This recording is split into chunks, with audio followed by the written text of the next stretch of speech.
अध्याय 2 सांख्य योग। श्लोक 12। श्री भगवानुवाच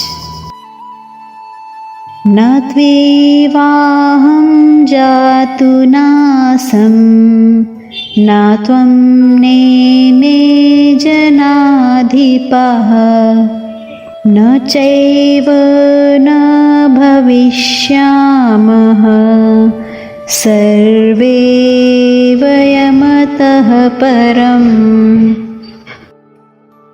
मात्र संसार में दो ही वस्तुएं हैं, शरीरी यानी सत और शरीर यानी असत।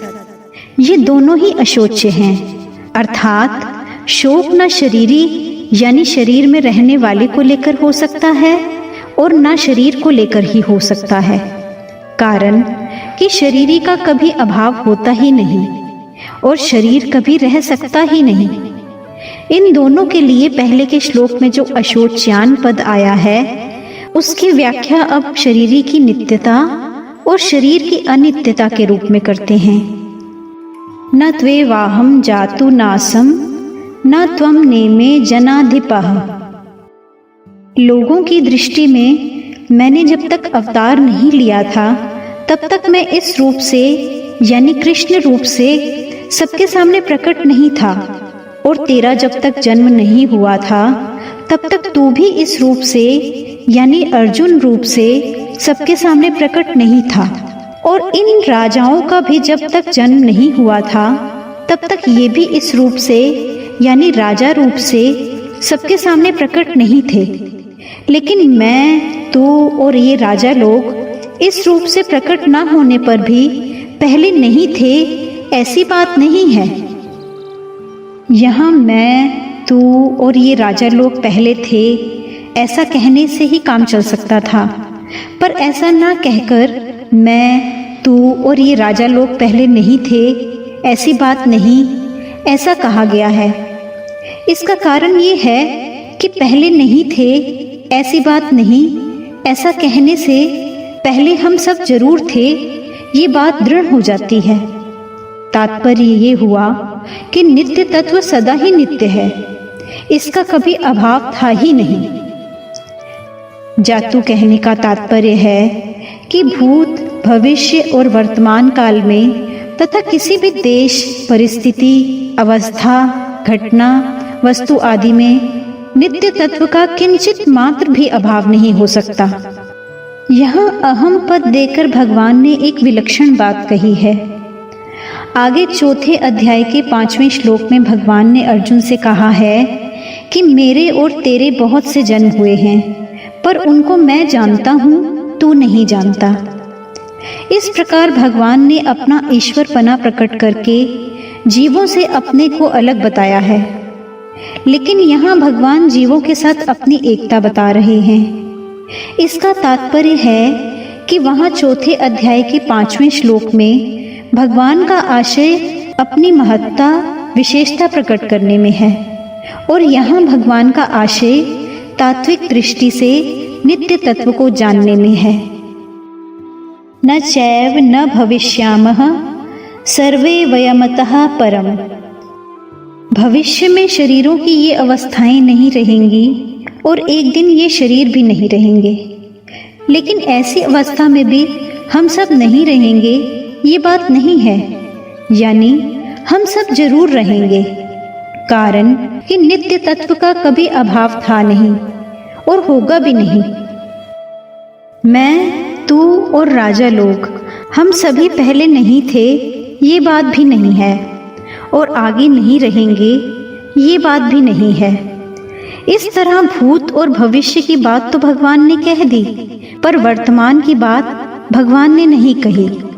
इसका कारण ये है कि शरीरों की दृष्टि से तो हम सब वर्तमान में प्रत्यक्ष ही हैं, इसमें कोई संदेह नहीं है। इसलिए हम सब अभी नहीं हैं ये बात नहीं है, ऐसा कहने की जरूरत नहीं है। अगर तात्विक दृष्टि से देखा जाए तो हम सभी वर्तमान में हैं और ये शरीर प्रति क्षण बदल रहे हैं। इस तरह शरीरों से अलगाव का अनुभव हमें वर्तमान में ही कर लेना चाहिए।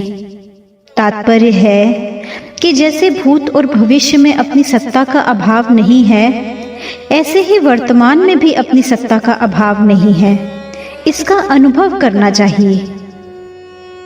जैसे प्रत्येक प्राणी को नींद आने से पहले भी ये अनुभव रहता है कि अभी हम हैं, और नींद खुलने पर भी ये अनुभव रहता है कि अभी हम हैं, तो नींद की अवस्था में भी हम वैसे के वैसे ही थे, केवल बाहर जानने की सामग्री का अभाव था, हमारा अभाव नहीं था।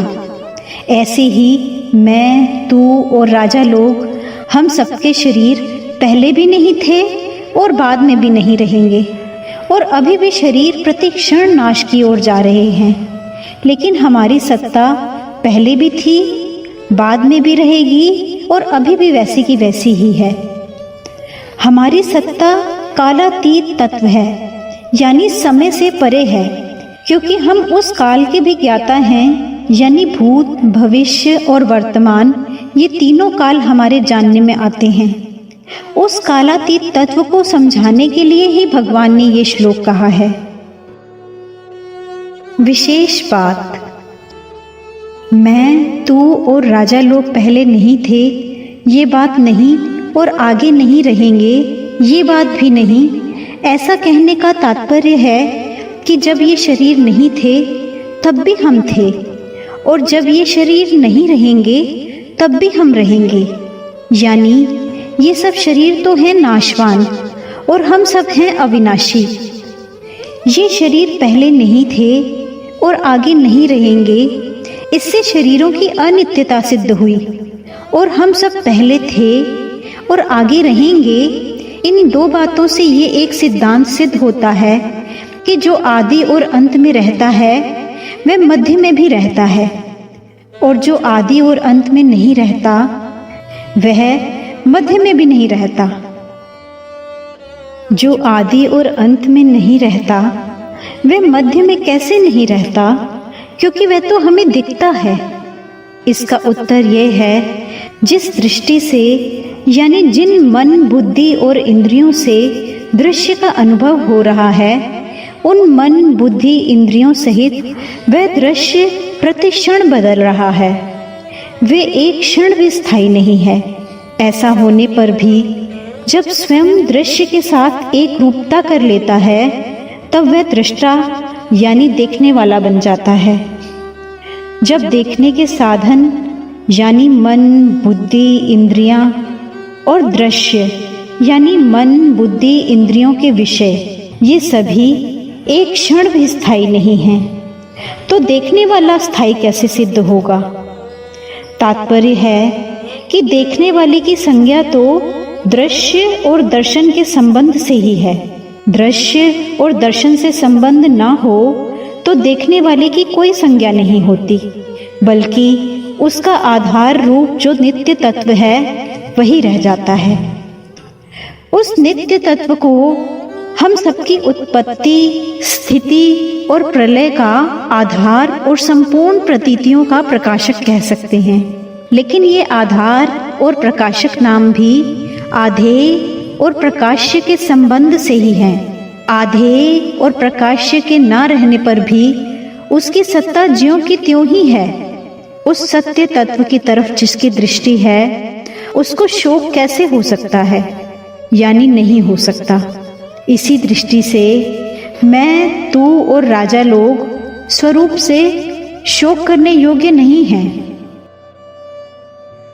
स्वामी जी हमें परिशिष्ट भाव में समझा रहे हैं। इस श्लोक में परमात्मा और जीवात्मा के साधर्म्य का वर्णन है।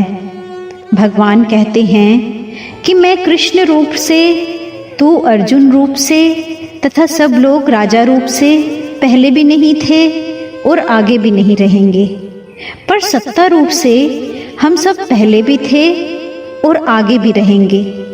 तात्पर्य है कि मैं, तू और राजा लोग ये तीनों शरीर को लेकर तो अलग अलग हैं, पर सत्ता को लेकर एक ही हैं। शरीर तो पहले भी नहीं थे और बाद में भी नहीं रहेंगे, पर स्वरूप यानी स्वयं की सत्ता पहले भी थी, बाद में भी रहेगी और वर्तमान में है ही। जब ये शरीर नहीं थे तब भी सत्ता थी, और जब ये शरीर नहीं रहेंगे तब भी सत्ता रहेगी। एक सत्ता के सिवाय कुछ नहीं है। मैं, तू और ये राजा लोग, ऐसा कहने का तात्पर्य है कि परमात्मा की सत्ता और जीव की सत्ता एक ही है, यानी है और हूँ दोनों में एक ही चिन्मय सत्ता है।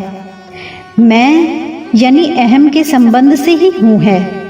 अगर मैं यानी अहम का संबंध ना रहे तो हूँ नहीं रहेगा, बल्कि है ही रहेगा।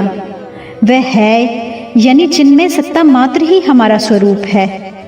शरीर हमारा स्वरूप नहीं है, इसलिए शरीर को लेकर शोक नहीं करना चाहिए। भूतकाल और भविष्यकाल की घटना जितनी दूर दिखती है उतनी ही दूर वर्तमान भी है। जैसे भूत और भविष्य से हमारा संबंध नहीं है, ऐसे ही वर्तमान से भी हमारा संबंध नहीं है। जब संबंध ही नहीं है तो फिर भूत, भविष्य और वर्तमान में फर्क क्या हुआ? ये तीनों काल के अंतर्गत हैं, जबकि हमारा स्वरूप काल से अतीत है। काल का तो खंड होता है, पर स्वरूप अखंड है। शरीर को अपना स्वरूप मानने से ही भूत, भविष्य और वर्तमान में फर्क दिखता है। वास्तव में भूत, भविष्य और वर्तमान विद्यमान है ही नहीं। अनेक युग बदल जाएं तो भी शरीर ही नहीं बदलता, वो वैसे का वैसा ही रहता है, क्योंकि वह परमात्मा का अंश है। लेकिन शरीर बदलता ही रहता है, क्षण मात्र के लिए भी नहीं रहता। अगर आपको अच्छा लगे तो इस चैनल को सब्सक्राइब करें और बेल आइकॉन पे प्रेस करें